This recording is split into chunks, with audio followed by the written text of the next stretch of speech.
కాళేశ్వరంపై సీబీఐతో విచారణ జరిపించాలన్నారు బీజేపీ అధికార ప్రతినిధి కృష్ణప్రసాద్.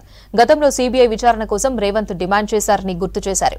టీఎస్పీఎస్సీపై సిట్ విచారణ సరిపోదని సీబీఐతో ఎంక్వైరీ జరిపించాలన్నారు.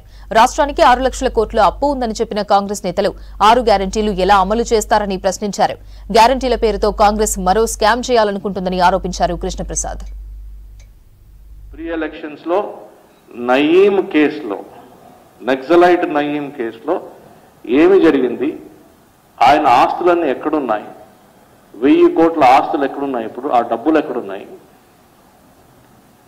1000 ఎకరాల భూములు, ఆయన కబ్జా చేసిన భూములు ఎక్కడున్నాయి, అతను సేకరించిన AK-47 అది 100 కావచ్చు 1000 కావచ్చు మనకు తెలియదు, ఆ AK-47 వెపన్స్ ఎవరి దగ్గర ఉన్నాయి అని డిమాండ్ చేశారు. ఆయన దాంట్లో అడగడం తప్పులేదు కదా, అడిగారు, రేవంత్ రెడ్డి గారు అడిగారు, అది కరెక్టే. మరి ఇప్పుడు ఆయన ముఖ్యమంత్రి, సిబిఐ ఎంక్వైరీ వేయిస్తారా? అదేవిధంగా చూస్తే మరి కాళేశ్వరం లిఫ్ట్ ఇరిగేషన్ ప్రాజెక్టు వరకు వస్తే ఈ మధ్య కాలంలో ప్రభుత్వం ఏర్పాటు చేసిన తర్వాత హెలికాప్టర్లు మంత్రులు కూడా పోయి చూసొచ్చారు.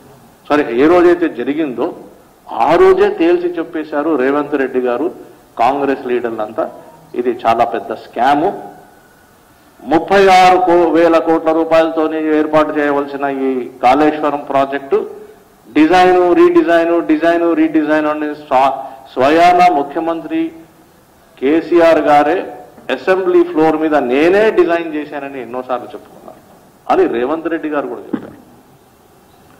అంచెలంచెలుగా అది పెంచుకుంటూ 36,000 కోట్ల రూపాయల ప్రాజెక్టుని 1,50,000 కోట్ల రూపాయలకు ఖర్చు పెట్టారు.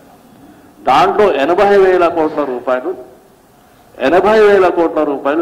రుణాలు తీసుకున్నారు.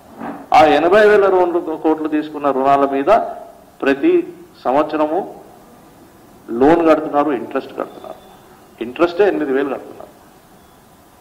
ఇదంతా స్కామ్ అని ఆ రోజే రేవంత్ రెడ్డి గారు చెప్పారు, కరెక్ట్ గా చెప్పారు.